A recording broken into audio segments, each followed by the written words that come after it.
நீங்க மேல டாப் ஸ்டிச்சே இன்னும் குடுக்கல. எந்த அளவுக்கு இந்த ஷேப் நமக்கு பெர்ஃபெக்ட்டா அண்ட் ஒரு ஷேப்பும் அந்த கர்வ்ஸ் எவ்ளோ அழகா கிடைச்சிருக்கு பாருங்க. ஸோ இதுக்கு மெயின் ரீசன் நம்ம ஃபாலோ பண்ண 2 விஷயங்கள். Okay. Hello guys. So last 2 கிளாஸஸ்ல வந்து பார்த்தீங்கன்னாக்கா டிசைனர் நெக் பேட்டர்ன்ஸ் வந்துட்டு பேசிக் நெக் பேட்டர்னாக இருக்கட்டும் அண்ட் ஒரு பேட்ச் ஒர்க் டிசைனாக இருக்கட்டும் எப்படி பண்ணணுங்கிறது ரொம்ப டீட்டெயில்டாக நம்ம வந்து பார்த்தோம். நிறைய பேர் ரொம்பவே யூஸ்ஃபுல்லாக இருந்துச்சுன்னு சொல்லி கமெண்ட் பண்ணியிருந்தீங்க அண்ட் எனக்கும் பர்சனலாக மெசேஜ் பண்ணியிருந்தீங்க. Thank you so much. அண்ட் இன்னைக்கு வந்து பார்த்தீங்கன்னா ரொம்பவே ட்ரெண்டிங்கில் இருக்கிற ஸ்கேலப் டிசைனை ப்ராப்பராக கட் பண்ணி எப்படி ஸ்டிச் பண்ணணும், ஸோ அந்த டிசைனை இந்த கர்வ்ஸ் எல்லாம் வந்துட்டு இந்த பென்ஸ் எல்லாம் வந்து கரெக்டாக கொண்டு வர்றதுக்கு நம்ம என்னென்ன ட்ரிக்ஸ் எல்லாம் ஃபாலோ பண்ணணும் அப்படிங்கிறத நான் சொல்லி தர போறேன். ஓகே. ஸோ இன்னைக்கு நம்ம இந்த மாதிரியான ஒரு பேட்டர்ன் தான் பார்க்க போறோம். தட் இஸ் பா நெக்ல ஒரு ஸ்கேலப் டிசைன் வர்ற மாதிரி பார்க்க போறோம். ஸோ அதுக்கு ஒரு சாம்பிளுக்கு தான் நான் இதை கட் பண்ணி வச்சிருக்கேன். இந்த மாதிரி தான் நம்ம நெக் பேட்டர்ன் பார்க்க போறோம்னு சொல்லிட்டு ஸோ இதை நம்ம எப்படி ப்ராப்பராக கட் பண்றது அப்படின்னு சொல்லி பார்க்கலாம். So first of all scallop டிசைன்ல நீங்க ஒரு விஷயம் வந்து நோட்டீஸ் பண்ணிக்கணும். என்ன அப்படின்னு பார்த்தீங்கன்னா, எந்த ஒரு பிளவுஸ் ஆர் குர்த்தி எதுல பண்ணாலுமே இந்த மாதிரியான கர்வ் டிசைன்ஸ் வீனக்கோ பானக்கோ வாட் எவர் இட் இஸ், ஆனால் நீங்க கர்வ் டிசைன்ஸ் கொண்டு வர்ற பட்சத்தில் எப்பயுமே வந்து இப்போ நீங்க ஷோல்டரை வந்து நீங்க நெக் வித்துக்கும் அண்ட் தென் உங்களுடைய ஷோல்டர் பட்டி இந்த அளவுக்கு டிவைட் பண்ணி எடுப்பீங்க இல்லையா? ஸோ அப்படி எடுக்கும்போது இந்த மாதிரியான ஸ்கேலப் டிசைன்ஸ் சூஸ் பண்ணும்போது நீங்க கம்பல்சரி இந்த ஷோல்டர் பட்டியோட அளவை கம்மியாகவும் நெக் வித்தை ஜாஸ்தியாகவும் எடுக்கணும். அப்பதான் அந்த நெக் பேட்டர்னோட லுக் வந்து உங்களுக்கு நல்லா தெரியும். ஒருவேளை இதை கம்மியா எடுத்துட்டீங்கன்னா அந்த லுக் வந்து அவ்வளவா இருக்காது. ஓகே. ஸோ அதனால நெக் டிசைன்ஸை நீங்க வந்து டிசைன் பண்றதுக்கு முன்னாடி இதையும் நீங்க வந்து டிசைட் பண்ணிக்கணும். இந்த நெக் வித்தை ப்ராடா எடுக்கணுமா இல்லை கம்மியா எடுக்கணுமா, எப்படி எடுத்தா அந்த பர்டிகுலர் நெக் பேட்டர்னுக்கு நல்லா இருக்கும் அப்படிங்கிறத டிசைட் பண்ணும். ஸோ இப்போ நம்ம ஸ்கேலப் டிசைன் பண்ண போறோம்ன்றனால என்னைக்குமே இந்த மாதிரி பேட்டர்ன்ஸ், அதாவது நல்ல கர்வா வர்ற மாதிரி நெக் டிசைன்ஸ்லாம் சூஸ் பண்ணா எப்பவுமே நெக் வித் ப்ராடா இருக்கிற மாதிரி பார்த்துக்கோங்க. அதாவது உங்களோட ஷோல்டர் மெஷர்மெண்ட் என்னவோ அதை டிவைட் பண்ணும்போது உங்க நெக் வித் ஜாஸ்தியா இருக்கணும். ஃபார் எக்ஸாம்பிள் இப்போ நான் இந்த பீஸ்ல வந்து நான் பண்ண போறேன் இந்த நெக் பேட்டர்ன். ஓகே. ஸோ இதுல வந்து எனக்கு ஷோல்டர் மெஷர்மெண்ட் வந்து பாத்தீங்கன்னா 6 inches. ஸோ 6 inches நான் ஸ்டிச்சிங்காக இங்க 1/2 inch சீம் அலவன்ஸ் விட்டுருக்கேன். ஸோ இந்த 6 inchesல நான் 3.5 inches நான் நெக் வித்துக்கு எடுத்திருக்கேன். ஸோ இதுக்கு மேக்ஸிமமா எடுத்திருக்கேன். 3.5 inches வந்துட்டு நெக் வித்துக்கு எடுத்திருக்கேன். அண்ட் தென் பேலன்ஸ் இருக்கிற 2.5 inches ஷோல்டர் பட்டிக்கு எடுத்திருக்கேன். ஸோ இந்த மாதிரி தான் நீங்க எடுக்கணும். ஓகே. ஸோ இப்போ நான் எவ்வளோ எடுத்திருக்கேன், 3.5 inches neck with. And neck depth வந்து பார்த்தீங்கன்னா எனக்கு கிட்டத்தட்ட 9 inches 9 to 10 inches நம்ம வைக்கலாம். நல்ல டீப்பும் வச்சாதான் அதோட லுக் வந்து நல்லா தெரியும். நீங்க இதையும் கம்மியாலாம் வச்சீங்கன்னா அந்த அளவுக்கு லுக் இருக்காது பிளவுஸா இருந்துச்சுன்னா. அதே போலதான் சுடிதாருக்கு எவ்வளோ நெக் டெப்த் வச்சா நல்லா இருக்கும் அந்த அளவுக்கு நெக் டெப்த் சூஸ் பண்ணிக்கோங்க, நெக் வித்தையும் சூஸ் பண்ணிக்கோங்க. அப்போ உங்களுக்கு வந்து அந்த டிசைனோட ஒரிஜினல் லுக் வந்து கிடைக்கும். ஓகே. ஸோ இப்போ நான் இந்த கேன்வாஸ்ல வந்துட்டு 3.5க்கு வந்து மார்க் பண்ணியிருக்கேன். மேலே 1/2 inch சீம் அலவன்ஸும் விட்டுட்டேன். 3.5 அப்படியே நம்ம எடுக்கணும் கேன்வாஸ்ன்றனால. அந்த இப்போ இதே இந்த ஃபேப்ரிக்ல நம்ம கட் பண்ண என்ன பண்ணுவோம், ஜஸ்ட் 1/4 inch தள்ளி இங்கே மார்க் பண்ணிட்டு ஸ்டிச் பண்ணி 3.5க்கு வரும். ஸோ 3.25 மார்க் பண்ணி 3.5 வரும் இல்லையா? ஆனால் கேன்வாஸ்ல கட் பண்ணும்போது அந்த 3.5 அப்படியே எடுத்துடணும். அதே போல மேலே ஷோல்டர் ஜாயிண்ட்டுக்கு யூஸ் பண்ணக்கூடிய அந்த 1/2 inch கம்பல்சரி எடுக்கணும். அண்ட் ஒரு சின்ன கரெக்ஷன் Day 1 கிளாஸ்ல என்னன்னு பார்த்தீங்கன்னா, நம்ம வந்து இந்த டெப்த் இருக்கு இல்லையா, நெக்கோட டெப்த் வந்து 9 inches 9 inches அப்படியே எடுத்துக்கலாம். கீழே மட்டும் நம்ம சீம் அலவன்ஸ் ஆட் பண்ண தேவையில்லை. பிகாஸ் நம்ம தான் அப்படியே அயன் பண்ணி அப்படியே தானே ரிசல்ட் வரப்போகுது. ஸோ அதனால கீழே சீம் அலவன்ஸ் தேவையில்லை, சைட்லேயும் சீம் அலவன்ஸ் தேவையில்லை. அதாவது அதை சேர்த்து எடுத்துடணும். மேலே கொடுக்கக்கூடிய அந்த ஷோல்டர் மெஷர்மெண்ட் மட்டும் எடுத்தா போதும். ஸோ அது ஒன்றை மட்டும் நோட்டீஸ் பண்ணிக்கோங்க. ஸோ தட் மேலே 1/2 inch விட்டுட்டேன். அதே போல நெக்கோட டெப்த் எனக்கு 9 inches வேணும். 9 inches அப்படியே மார்க் பண்ணிட்டேன். ஸோ அந்த டெப்த்ல மட்டும் நம்ம அந்த 1/4 inch ஆட் பண்ண தேவையில்லை. ஓகேவா? ஸோ அதை மட்டும் நோட்டீஸ் பண்ணிக்கோங்க. இப்போ நான் வந்து மார்க் பண்ணி மட்டும் வச்சிருக்கேன். 3.5 inches வந்து ஃபோல்டு பண்ணியிருக்கேன். ஃபோல்டு பண்ணி 3.5 inches வந்துட்டு மார்க் பண்ணியிருக்கேன். நெக் டெப்த் மேலே 1/2 inch போக என்னுடைய நெக் டெப்த் 9 inches மார்க் பண்ணிட்டேன். இதுல முக்கியமா நீங்க கவனிக்க வேண்டிய விஷயம், இந்த மாதிரி நிறைய கர்வ்ஸ் வர்ற மாதிரி டிசைன்ஸ்லாம் வர்றப்போ கேன்வாஸ்ல ஃபேப்ரிக் கேன்வாஸ் சூஸ் பண்ணுங்க. இது வந்து ஃபேப்ரிக் கேன்வாஸ் கொஞ்சம் திக்கா இருக்கும். இது வந்து பேப்பர் கேன்வாஸ். ஸோ இது ரெண்டுக்கும் உள்ள டிஃபரெண்ட்டை காமிக்க தான் இது ரெண்டுமே காமிச்சு கொடுக்குறேன். பேப்பர் கேன்வாஸ்ல நீங்க பண்ணும்போது நீங்க ஃபர்ஸ்ட் கட் பண்ணி ஸ்டிச் பண்ணும் போது பாக்குறதுக்கு ஓரளவுக்கு அந்த லுக் இருக்கும். ஆனா நீங்க வாஷ் பண்ணதுக்கு அப்புறம் இந்த கர்வ்ஸ் எல்லாம் ஒரு மாதிரி பெண்ட் ஆயிரும், அந்த லுக் கரெக்டா இருக்காது. ஓகே, ஸோ இது கொஞ்சம் சாஃப்டா இருக்கும். ஸோ அதனால தான் என்னைக்குமே நல்லா இந்த மாதிரி கர்வ்ஸ் மாதிரி வர டிசைன்ஸ் சூஸ் பண்ணும்போது கேன்வாஸ் சூஸ் பண்றதுலயும் நீங்க கவனமா இருக்கணும். ஸோ கேன்வாஸ் என்ன பண்ணணும்னா கொஞ்சம் திக்கா இருக்கக்கூடிய இந்த ஃபேப்ரிக் கேன்வாஸ் சூஸ் பண்ணீங்கன்னா அந்த ஷேப்பும் நல்லா பர்ஃபெக்டா கிடைக்கும், நல்லா ஸ்டிஃபாவும் இருக்கும். நீங்க வாஷ் பண்ணாலும் அந்த ஷேப் மெயின்டைன் ஆகும். ஓகே, ஸோ அதனால நான் இப்போ இந்த கொஞ்சம் திக்கா இருக்கக்கூடிய இந்த ஃபேப்ரிக் கேன்வாஸ் சூஸ் பண்ணியிருக்கேன். ஸோ இந்த கேன்வாஸ் வந்து கடைகள்ல மீட்டர் 25 to 30 rupeesனு கிடைக்குது. இந்த கேன்வாஸ் மீட்டர் 75 to 80 rupeesனு கிடைக்குது. இதுதான் இதுக்கு உள்ள டிஃபரன்ஸ். ஓகே, குவாலிட்டி வைஸ் இன்னும் பெட்டரா இருக்கும். அண்ட் நார்மல் நெக்குக்கு இது யூஸ் பண்ணலாமா? தாராளமா பண்ணலாம். பட் நல்ல கர்வியா வர நெக் டிசைன்ஸ் வரப்போ கம்பல்சரி இது யூஸ் பண்ணும்போது ரொம்பவே பெட்டர் ரிசல்ட் கிடைக்கும். ஸோ அதனால நான் இந்த கேன்வாஸ் எடுத்திருக்கேன். ஃபர்ஸ்ட் விஷயம் அதை நீங்க நோட் பண்ணிக்கணும். அண்ட் தென் நெக்கோட வித் டெப்த் எல்லாம் மார்க் பண்ணியாச்சு. நெக்ஸ்ட் நம்ம இப்போ என்ன பண்ண போறோம்? அடுத்த பார்ட் ஷேப்பை டிரா பண்ண போறோம். ஓகே, ஃபர்ஸ்ட் திங் கீழே இந்த வித்தை ஈவனா நான் டிவைட் பண்ணிட்டேன். இதுல வந்து இப்படிதான் டிவைட் பண்ணும் அப்படிதான் டிவைட் பண்ணணும் இல்ல, அதை நீங்க தான் டிசைட் பண்ணணும். ஆனா கம்பல்சரி ஈவன் டிவிஷன்ஸ் இருக்கணும். 1/2 inch விட்டுறணும். அந்த 1/2 inch விட்டுட்டு அதுக்கப்புறம் தான் உங்களுடைய ஷேப்பை டிரா பண்றதுக்கு ஸ்டார்ட் பண்ணணும். நெக்ஸ்ட் இங்க இருந்து இங்க வரைக்கும் இப்ப 9 inches எடுத்திருக்கோம்னா எத்தனை கர்வ்ஸ் நீங்க கொண்டு வர போறீங்கன்றதை நீங்க டிசைட் பண்ணணும். ஸோ நீங்க ஜஸ்ட் இப்படி இமேஜின் பண்ணி பார்க்கலாம். ஓகே, நான் இந்த அளவுக்கு ஷேப் கடப்பேன். ஏன்னா நீங்க வந்து என்ன டிசைட் பண்ண போறீங்கன்னு உங்களுக்கு தான் தெரியும். ஸோ இது வந்து கொஞ்சம் சின்ன கர்வா கொண்டு வர போறீங்களா, இல்ல கொஞ்சம் நல்ல பெரிய கர்வா கொண்டு வர போறீங்களா, இதெல்லாம் டிசைட் பண்ணிட்டு இந்த இடத்துல எத்தனை கர்வ்ஸ் நீங்க கொண்டு வர போறீங்கன்றத டிசைட் பண்ணிக்கணும். ஓகே, ஸோ இப்போ நான் இதுல வந்து ஒரு 5 கர்வ் கொண்டு வரணும் அப்படின்னு நான் டிசைட் பண்றேன் அப்படின்னு சொன்னா இங்க எவ்வளவு நெக் டெப்த் இருக்கு? எனக்கு 9 inches இருக்கு. ஓகே, ஸோ இங்க இருந்து 9 inches இருக்கு. ஸோ இந்த 9 inchesல எனக்கு எத்தனை கர்வ்ஸ் வேணும்? 5 கர்வ்ஸ் வேணும், 5 பெண்ட் வேணும். ஸோ இதுல 5 பெண்ட் கொண்டு வர போறேன். ஓகே, ஸோ 9 டிவைடட் பை 5 போட்டுக்கோங்க. ஸோ 9 உங்களுடைய நெக் டெப்த் பிளஸ் அதுல எத்தனை கர்வ்ஸ் கொண்டு வர போறீங்களோ அதை டிவைட் பண்ணா 1.8 வரும். இந்த 9 inchesல எனக்கு 5 கர்வ் வேணும்னா நான் 1.8 டிவைட் பண்ணணும். ஓகே, ஸோ 1.8ங்கிறது என்னன்னா 1.7க்கு அப்புறம் ஒரு பாயிண்ட் தள்ளி. ஸோ 1.8ன்னு சொல்லிட்டு இப்ப நான் மார்க் பண்ணிக்கிறேன். ஓகே, ஸோ அப்படி மார்க் பண்ணி தான் இந்த 5 கர்வ்ஸ்க்கு நான் ஒரு 5 டாட் வச்சிருக்கேன். ஓகே, இல்ல எனக்கு இப்போ இதோட ஹைட் வந்து 9, ஆனா எனக்கு ஒரு 4 கர்வ் வேணும், நல்லா லென்த்தா 4 கர்வ் வேணும் நீங்க டிசைட் பண்ணா 9 டிவைடட் பை 4 போட்டுக்கோங்க. அப்போ 2.25. அப்போ ஒவ்வொரு கர்வ்ஸும் எவ்வளவு இருக்கணும்? 2.25 இன்ச். அப்போ நீங்க இங்க இருந்து 2.25 இன்ச் 2.25 இன்ச் 2.25 இன்ச்னு மார்க் பண்ணி 4 கர்வ்ஸ் கொண்டு வரலாம். ஸோ இந்த மாதிரி டிவைட் பண்ணலாம். ஸோ ஜஸ்ட் நீங்க நார்மலா ஃப்ரீ ஹேண்ட்ல மார்க் பண்றதை விட இந்த மாதிரி பண்ணும்போது உங்களுக்கு அந்த ஒவ்வொரு அந்த கர்வ்ஸும் ஈவனா கரெக்டா உங்களுக்கு கிடைக்கும். ஓகே, ஸோ இப்போ நான் வந்து அதுக்கேற்ற மாதிரி தான் இதை டிவைட் பண்ணி வச்சிருக்கேன். ஓகே, நெக்ஸ்ட் ஷேப் வரைய போறோம். ஸோ இங்க ஒரு பாயிண்ட் வச்சிருக்கேன், இங்க ஒரு பாயிண்ட், இங்க ஒரு பாயிண்ட். ஸோ ஈவன் டிவிஷன் பண்ணிட்டேன். இது ரெண்டையும் ஈவனா நான் வந்து மார்க் பண்ணிக்கிட்டேன். ஸோ இப்போ இது ரெண்டுக்கும் சென்டர்ல ஒரு மார்க் பண்ணிக்கோங்க, ஒரு 1/2 inch உள்ள இருக்கிற மாதிரி. ஸோ அப்படி பண்ணிட்டா நீங்க கர்வ் டிரா பண்றதுக்கு கொஞ்சம் ஈஸி. ஸோ இது போய் இங்க டச் பண்ணணும், இது போய் இங்க டச் பண்ணணும். ஸோ இது ரெண்டுக்கும் சென்டர்ல ஒரு பாயிண்ட் வச்சுட்டு இது போய் இங்க டச் பண்ணணும், இது போய் இங்க டச் பண்ணணும். அப்போ உங்களுக்கு ஈவனா கிடைக்கும். ஸோ அது கூட நீங்க வந்து மார்க் பண்ணியும் பண்ணலாம். டெய்லரிங் பொறுத்த வரைக்கும் அண்ட் டிசைனிங் பொறுத்த வரைக்கும் ரொம்பவே வந்து ரொம்ப இம்பார்ட்டன்டான பாயிண்ட் என்னன்னா பேஷன்ஸ். இந்த பேஷன்ஸ் மட்டும் உங்களுக்கு இருந்தாதான் நம்மளால பெர்ஃபெக்டான ஃபினிஷிங்கை கொண்டு வர முடியும். ஓகே, ஸோ ரொம்ப பொறுமையா பண்ணும் போது அதுக்கு ரிசல்ட்டும், நீங்க அவசரமா பண்ணும் போது அதுக்கான ரிசல்ட்டையும் கம்பேர் பண்ணி பாருங்களேன், நல்லாவே உங்களுக்கு டிஃபரன்ஸ் தெரியும். ஸோ அதனால முடிஞ்ச அளவுக்கு என்னைக்குமே பொறுமையா பண்ணுங்க.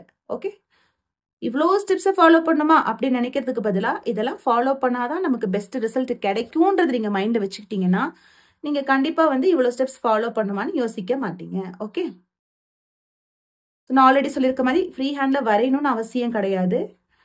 ஜஸ்ட் டாட்டர் லைன்ஸ் போட்டு இந்த மாதிரியும் உங்களால வரைய முடியும். ஸோ ரொம்ப பியூட்டிஃபுல்லா நம்ம ஸ்கேலப் டிசைனை வரைஞ்சாச்சு, அவ்வளவுதான். இப்போ இதை நம்ம வந்து கட் பண்ணிடலாம். ஓகே, ஸோ கட் பண்ணும் போதும் ரொம்ப பொறுமையா கட் பண்ணுங்க.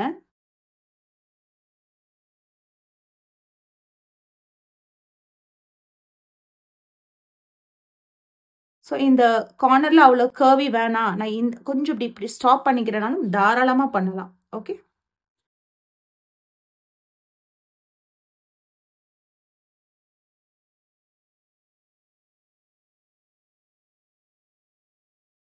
இந்த ஷேப்ஸ் நான் கட் பண்ணிட்டேன் அண்ட் மேலே இந்த ஹாஃப் இன்ச்சையும் கட் பண்ணிக்கும். கொஞ்சம் இந்த கேன்வாஸ் திக்காக இருக்கிறதுனால உங்களுக்கு ஹேண்டில் பண்ண கொஞ்சம் கஷ்டமாக தெரிஞ்சாலும் பட் ஸ்டிச் பண்ணும்போது ஒரு சூப்பரான ரிசல்ட்டை கொடுக்கும். ஓகே, ஸோ நீட்டாக கட் பண்ணிட்டோம். இப்போது சைடில் நான் ஆல்ரெடி சொன்ன மாதிரி கீழே ஒரு 1 இன்ச்சும் சைடில் ஒரு 1 இன்ச் எக்ஸ்ட்ரா இருந்தால் போதும். ஃபஸ்ட்டு நீங்கள் டிசைட் பண்ணும் போதே மார்க் பண்ணும் போதே அப்படி 1 இன்ச் விட்டே கட் பண்ணிக்கோங்க. இப்போதைக்கு நான் கொஞ்சம் எக்ஸ்ட்ரா இருந்தாலும் பரவாயில்லன்னு உங்களுக்கு கட் பண்ணி காமிக்கிறேன். நல்லா ப்ராக்டிஸ் ஆகிட்டிங்கன்னா அது எவ்வளோ தேவையோ அதை மட்டும் பண்ணிக்கிட்டா போதும்.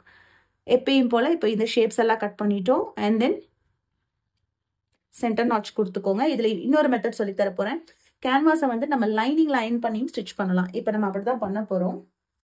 அதாவது எக்ஸ்ட்ராவா ஒரு ஃபேப்ரிக்ல அயன் பண்ணிட்டு நம்ம பண்ணுவோம் இல்லையா, அப்படி இல்லாமல் இன்னொரு ஆப்ஷன் வந்து லைனிங்ல அயன் பண்ணி பண்றது. அப்படியும் நம்மளால பண்ண முடியும்.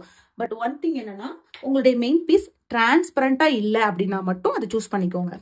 ஓகேவா, அது மட்டும் நீங்க கொஞ்சம் நோட்டீஸ் பண்ணிக்கணும். உங்களுடைய மெயின் பீஸ் வந்து டிரான்ஸ்பரண்டா இருந்துச்சுன்னா அது அப்படியே தெரியும், நீங்க கேன்வாஸ் அயன் பண்ணிருக்கிறது அப்படியே தெரியும். ஓகே, அதாவது ரொம்ப டிரான்ஸ்பரண்டா இல்லாம பார்த்துக்கோங்க, அது மட்டும் நீங்க கவனிச்சுக்கணும். ஸோ இந்த மாதிரி தனியாக ஃபேப்ரிக் கொடுக்காம நம்ம இந்த மாதிரி லைனிங்லேயும் அயன் பண்ணி ஸ்டிச் பண்ணலாம். ஸோ இது வந்து செகண்ட் மெத்தட். ஓகே, ஸோ இதுலேயும் க்ளூ பார்ட் கரெக்டாக வச்சுட்டு அயன் பண்ணிடுங்க.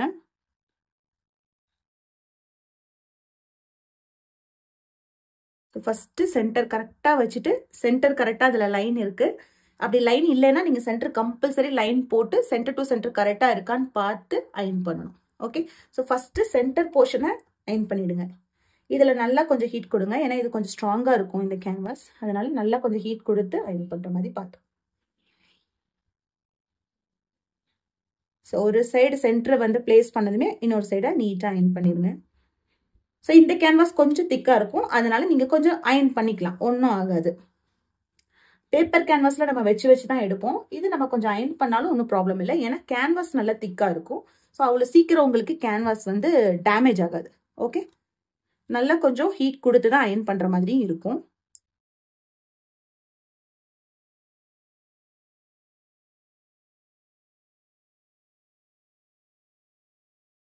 ஸ்கேலப் டிசைன் பொறுத்த வரைக்கும் ஸ்டிச்சிங்கையும் பர்ஃபெக்டாக பண்ணணும், கட்டிங்கையும் பர்ஃபெக்டாக பண்ணணும், எல்லாத்தையுமே பர்ஃபெக்டாக பண்ணாதான் அதோட ரிசல்ட் வந்து பெட்டராக கிடைக்கும். ஓகே, ஸோ ஸ்டிச்சிங்கும் எவ்வளோ ப்ராப்பராக பண்ணணுங்கிறத நான் உங்களுக்கு சொல்லித்தரேன். ஸோ கேன்வாஸ் நல்லா அயன் பண்ணிடுங்க நீட்டாக. எப்பயுமே கேன்வாஸ் இந்த மாதிரி அயன் பண்ணும்போது பேக் சைடும் திருப்பி ஒரு தடவை அயன் பண்ணிடுங்க.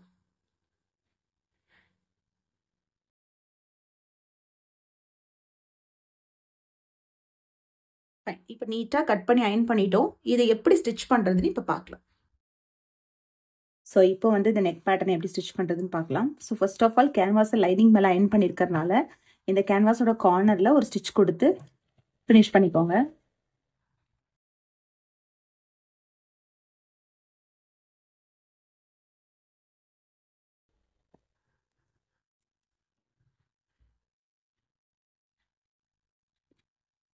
ஸோ இப்போ நம்மளுடைய மெயின் பீஸ் மேலே வச்சு ஸ்டிச் பண்ண போகிறோம். ஸோ மெயின் பீஸோட ரைட் சைட் மேலே வச்சு ஸ்டிச் பண்ண போகிறோம். அண்ட் தென் மெயின் பீஸில் சென்டர் நாட்சும் கொடுத்துருக்கேன், சென்டரில் லைனும் போட்டு வச்சுருக்கேன், சென்டர் விலகாமல் நம்ம ஸ்டிச் பண்ணணுன்றனால. அதே போல் லைனிங்லேயே நம்ம சென்டர் நாட்ச் கொடுத்துருக்கோம் இல்லையா, ஸோ அதையும் பிளேஸ் பண்ணிக்கோங்க. ஸோ சென்டர் டு சென்டர் கரெக்டாக பிளேஸ் பண்ணிவிட்டு பின்ஸ் போட்டுட்டு அப்புறமா ஸ்டிச் பண்ணுங்க.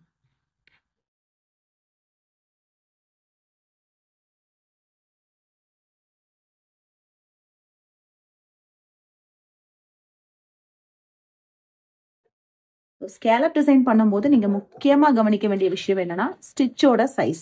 ஓகே, ஸோ ஃபர்ஸ்ட் சென்டர்லேருந்து ஸ்ட்ரைட்டாக இந்த சென்டருக்கு நான் ஸ்டிச் கொண்டு வரேன். கொண்டு வந்து இங்கே ஸ்டாப் பண்ணிட்டு இப்போ கர்வ் ஸ்டிச் பண்ண போகிறோம் இல்லையா, முடிஞ்ச அளவுக்கு ஸ்டிச்சை குட்டியாக வச்சுக்கோங்க. ஓகே, ஸோ நான் கிட்டத்தட்ட 1.5ல வச்சுருக்கேன் ஸ்டிச் சைஸு. வச்சுட்டு அப்புறமா இந்த டிசைனை ஸ்டிச் பண்ணுவேன். பொறுமையாக கொஞ்சம் கொஞ்சமாக அந்த ஷேப் கொஞ்சம் கூட மாறாமல். ஸோ நம்ம நிறுத்தி நிறுத்தி தைக்கும் போது ஊசி உள்ளே இருக்கணும், ஃபேப்ரிக்கை மட்டும் கொஞ்சம் கொஞ்சமாக மூவ் பண்ணி அந்த ஷேப்க்கு ஏற்ற மாதிரி மூவ் பண்ணிட்டு ஸ்டிச் பண்ணணும். அது மாதிரி அந்த ஒவ்வொரு கர்வையும் கரெக்டாக ஃபாலோ பண்ணணும், ஒரு பாயிண்ட் கூட மிஸ் ஆகக்கூடாது. ஸோ அந்த கார்னர்ஸ் கரெக்டாக நமக்கு ஃபினிஷிங் கிடைக்கணும்னா இந்த மாதிரி ஸ்டிச்சை குட்டியாக வச்சு பண்ணீங்கன்னா மட்டும்தான் அதோட ஃபினிஷிங் கரெக்டாக கிடைக்கும். சம்டைம்ஸ் எல்லாமே பர்ஃபெக்டாக பண்ணியிருப்பீங்க, ஆனாலும் அந்த கர்வ் கரெக்டாக வந்திருக்காது. அதுக்கு ரீசன் என்னன்னா இந்த ஸ்டிச்சு சைஸை மட்டும் பெருசாக இருந்திருக்கும். மீன்ஸ் பெருசானா நம்ம யூஸ்வலாக அடிக்கிற சைஸ் வச்சே அடிச்சிருப்பீங்க, அதனால தான் அந்த ஷேப் வந்து கரெக்டாக கிடைச்சிருக்காது. ஓகே,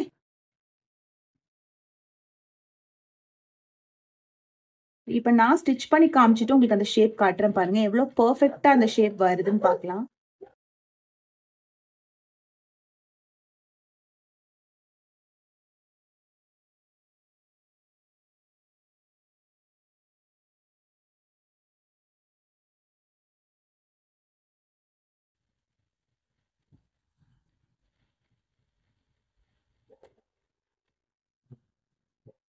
நான் எந்த அளவுக்கு ஸ்லோவாக தைக்கிறேன்றதை உங்களுக்கு காட்டணுங்கிறதுக்காக நான் வந்து ஒரு சைடு ஸ்டிச் பண்ணும்போது உங்களுக்கு நான் ஃபாஸ்ட்டாக காட்டலை.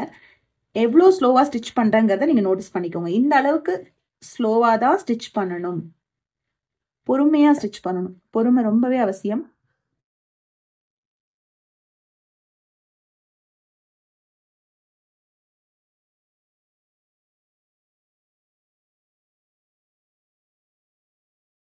ஷேப்க்கு வந்துட்டு கரெக்டாக அந்த ஸ்ட்ரைட் அதை கரெக்டாக ஃபாலோ. ஸோ எந்த அளவுக்கு குட்டியாக ஸ்டிச் இருக்குன்னு பாருங்க, இவ்வளோ குட்டியாக ஸ்டிச் போடணும். Okay fine. இதே போல் இன்னொரு சைட்லையும் நான் ஸ்டிச் பண்ணிக்கிறேன்.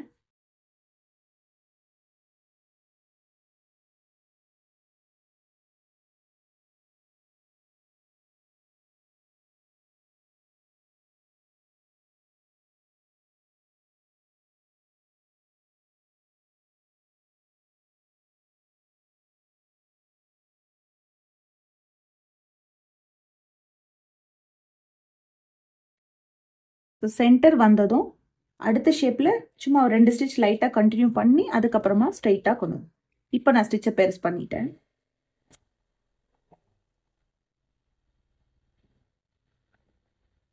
கட் பண்ணும் போதும் யூஸ்வலாக 1/4 இன்ச் கட் பண்ணுறோன்னா இது நல்லாவே கொஞ்சம் முடிஞ்ச அளவுக்கு எட்ஜில் கட் பண்ணிக்கும்.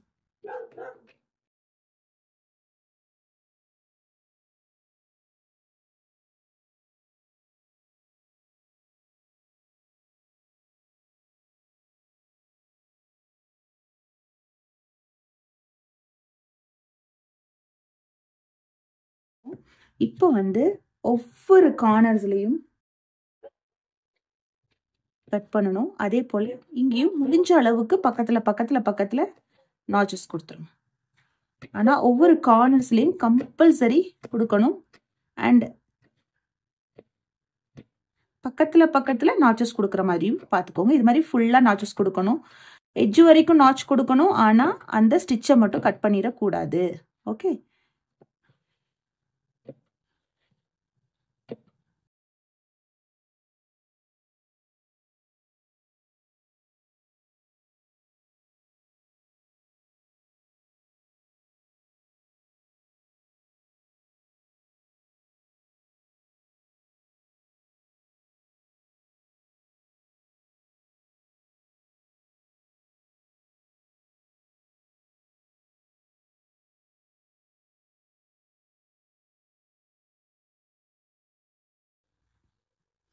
ஸோ கம்ப்ளீட்டாக நம்ம வந்துட்டு என்ன பண்ணிட்டோம், எல்லா இந்த கார்னர்ஸ் கரெக்டாக கட் பண்ணணும், பக்கத்தில் நாச்சஸ் கொடுக்கணும். இதை நல்லா நோட்டீஸ் பண்ணிக்கோங்க. ஸோ இப்போ நம்ம இதை டர்ன் பண்ண போகிறோம். ஈவன் நம்ம வந்து படிமான தையல் கூட கொடுக்கல. ஓகேவா, எவ்வளோ பியூட்டிஃபுல்லாக இப்போ இந்த ஷேப் வருதுன்னு மட்டும் பாருங்கள்.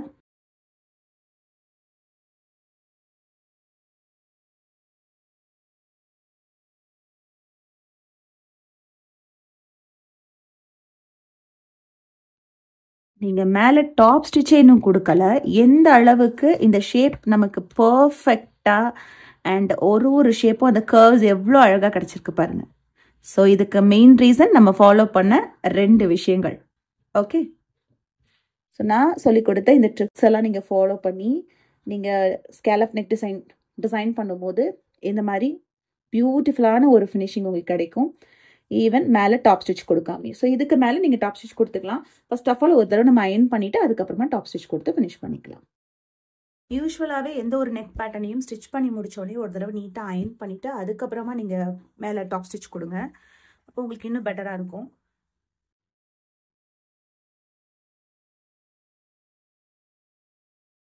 ஸோ ஸ்கேலப் டிசைனை நம்ம ஸ்டிச் பண்ணி முடிச்சிட்டோம். இப்போ மேலே நீங்கள் ஷோல்டர் ஜாயின் பண்ணதும் உங்களுக்கு கரெக்டாக இந்த இடத்துலேருந்து இந்த டிசைன் வந்து ஸ்டார்ட் ஆகும். ஸோ இந்த 2 இடத்துலையும் நீங்கள் ஷோல்டர் ஜாயின் பண்ணிடுவீங்க.